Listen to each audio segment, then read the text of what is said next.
Harvey Lee Oswald. That's William F. Buckley, Jr., CIA guy and friend of E. Howard Hunt, and no doubt of other CIA people. He's calling Lee Harvey Oswald Harvey Lee Oswald. Harvey Lee Oswald.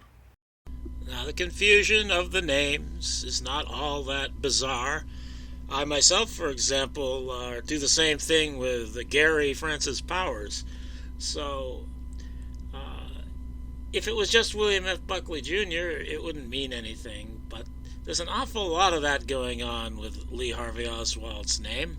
And some instances, I think, are difficult to explain with the simple brain fart example that I have with Powers. And I'm going to go over what I think are the most significant instances of this in the record, where Lee Harvey Oswald's first name is given as Harvey. My first example is a little different from the others, actually. It's not an error, ostensibly. It's in a magazine article, Marina Oswald said she had two husbands, Lee and Harvey Oswald. I'll read the full quotation here, and it is translated from the French. Presumably she was speaking Russian, so maybe it lost something in the translation. But this is the way it's translated from this FBI report. I had two husbands, Lee, the father of my children, an affectionate and kind man, and Harvey Oswald, the assassin of President Kennedy. I immensely pity Lee, my husband, but I do not feel anything with regard to Oswald, the assassin. That Oswald was a madman. Now, of course, I think we're supposed to take this metaphorically. It's a Jekyll and Hyde sort of thing.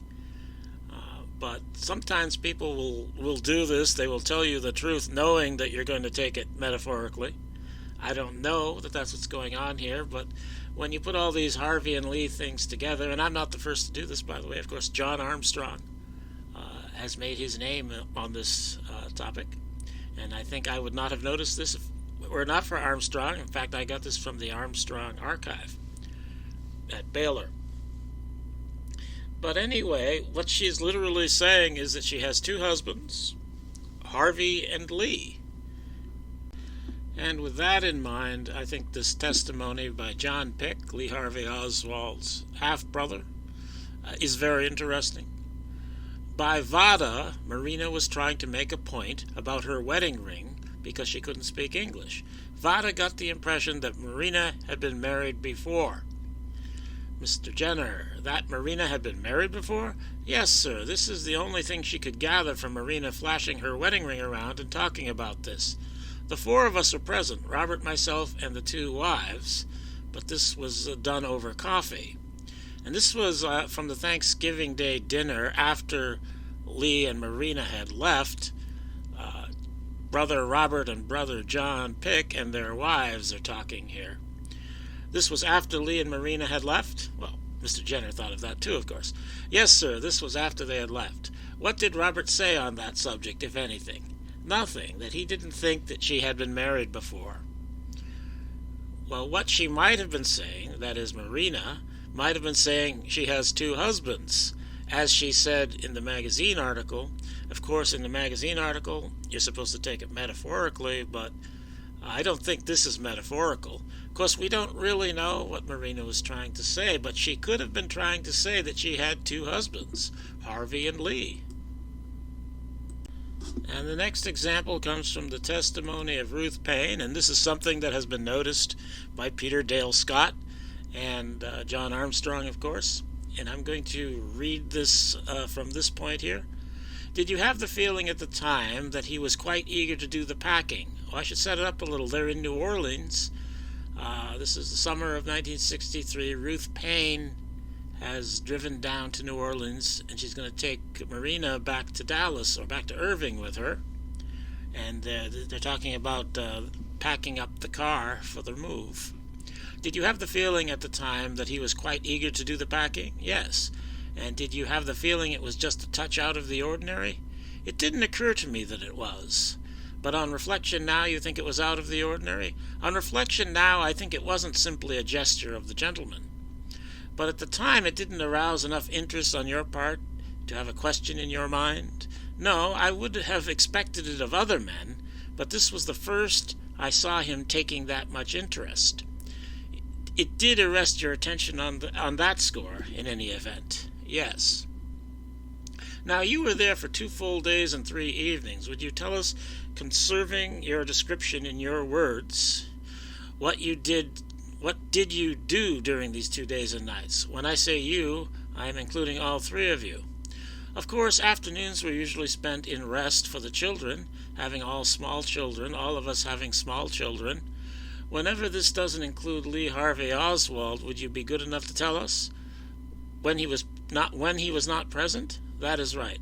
My recollection is that he was present most of the weekend. He went out to buy groceries, came in with a cheery call to his 2 girls saying, "Yabuchki," which means girls, the Russian word for girls, as he came in the door. It was more like Harvey than I had seen him before. He remembered this time. I saw him reading a pocketbook. It's a little confusing, the wording here, I think. What it sounds like is that Ruth casually refers to Lee Harvey Oswald as Harvey by his middle name. What it might mean is that there's a Harvey and Lee, and it sounds like what she's saying is that he remembered the word yabuchki, meaning girls. But if he was really the guy who could speak Russian and been in Russia for 2.5 years, he probably wouldn't. It wouldn't be surprising he would remember the word yabuchki. So it might indicate there's 2 different people, and she's saying Lee is more like Harvey than I had noticed him before. But if you don't want to think that way, it's kind of like she's saying she was his old self again, that he was his old self again. But that doesn't make sense in the context either. So this is kind of confusing, but it's very weird that she uses the name Harvey. It must mean something. Either that Lee was called Harvey, and nobody wants to tell us that in the evidence, or that there's a Lee and there's a Harvey, 2 different people. Now, this is a kind of a murky one here. This is John Pick Exhibit number 60. This is his address book, the last page of it. I'll read what it says here. Pick testifies. This is from Pick's sworn commission testimony. This is the identifying mark in the hand of Secret Service agent Ben A. Vidlis in San Antonio, Texas. And Peter Dale Scott says, what this all means is that Oswald on Thanksgiving Day 1962 entered his name in his half-brother's address book as Harvey. Now, if you read the testimony, it's not clear that that's what it all means. It sounds like what Pick is saying is that on the right-hand page, the Secret Service agent wrote what's there, which is O-Harvey. And that on the left-hand page, Lee Harvey Oswald wrote the address there, the post office box address. If you notice the O's, the O on the left is a different way of writing the O than the O on the right. So it's not clear who wrote the O. The O the O in the middle on the left is different from the O on the right. But the O on the top from P.O. Box is done in a similar way to the O on the right. So it's not clear to me who wrote what here, but what Pick is saying sounds like the Secret Service agent wrote Harvey, not Lee Harvey Oswald. But what Peter Dale Scott says is that Oswald wrote that. So I don't know what that means exactly, but I thought I'd mention it since it's Pick's own half-brother. If you think Lee Harvey Oswald wrote his name as Harvey, then that would be interesting, or if Pick wrote it as Harvey. But I think the testimony indicates that the Secret Service agent wrote that as Harvey. And here we have William Gaudet calling him Harvey Oswald and stressing what a little puny guy he was. Gaudet claimed that he didn't actually know Oswald, that is, he'd never been introduced to him or anything like that, but that he had seen him often on the street doing his leaflet thing. And no doubt, though it doesn't say anywhere, but from the way he talks about Oswald, no doubt he had talked to other people about Oswald. Anyway, Gaudet is calling him Harvey Oswald, and that might be significant, or it might not be. And this is from Lee Harvey Oswald's application to get a hardship discharge from the Marine Corps in 1959. Looking at the form, it looks like the information is supposed to have been supplied by Marguerite Oswald. And down at the bottom there, Oswald's name is given as Oswald Harvey Lee. So the first name is Harvey here. It's interesting if the mother said that, but I don't know who said that.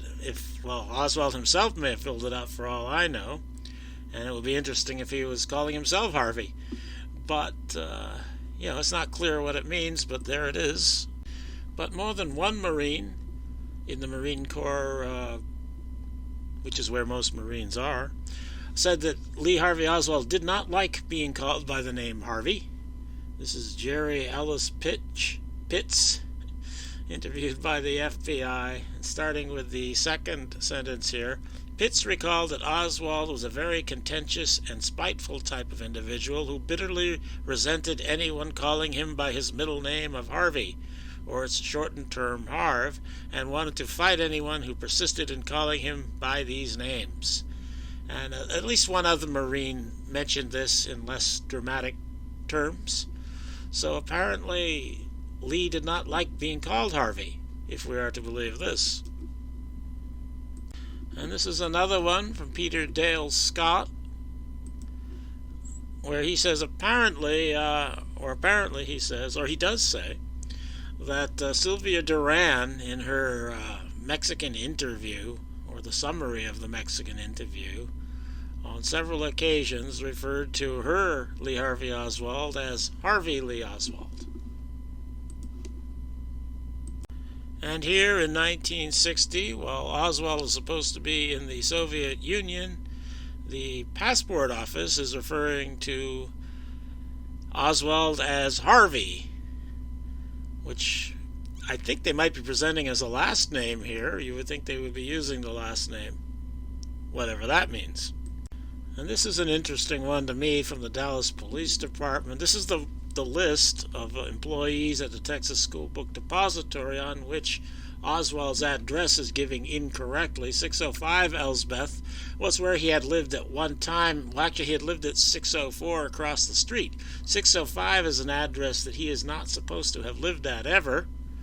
And they also here have his name as Harvey Lee Oswald, which this has given me the suspicion that Harvey did live across the street at Elsbeth. But I don't want to get into that here because I'm running out of time.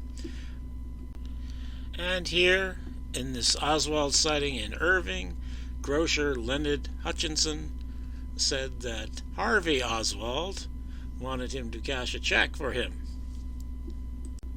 And here, Dr. Luaches claimed to have met Harvey Oswald with Robert Tabor in Cuba shortly after the Bay of Pigs fiasco. And, of course, Tabor denied this, but perhaps it's significant that this guy, Luaches, thought he saw Harvey Oswald with Robert Tabor. There are many more examples, but these are the ones that seem most significant to me. To me, it does suggest that there was both a Harvey and a Lee. It suggests that, but I'm not certain of it either. I think it's more likely than not that there's a Harvey and Lee, and you can construct a story, as John Armstrong has, from the evidence. I have done that too, not as extensively as he has, and I have a different story than he has. But I'm running out of time on this video, so I'll just end it there. Harvey Lee Oswald.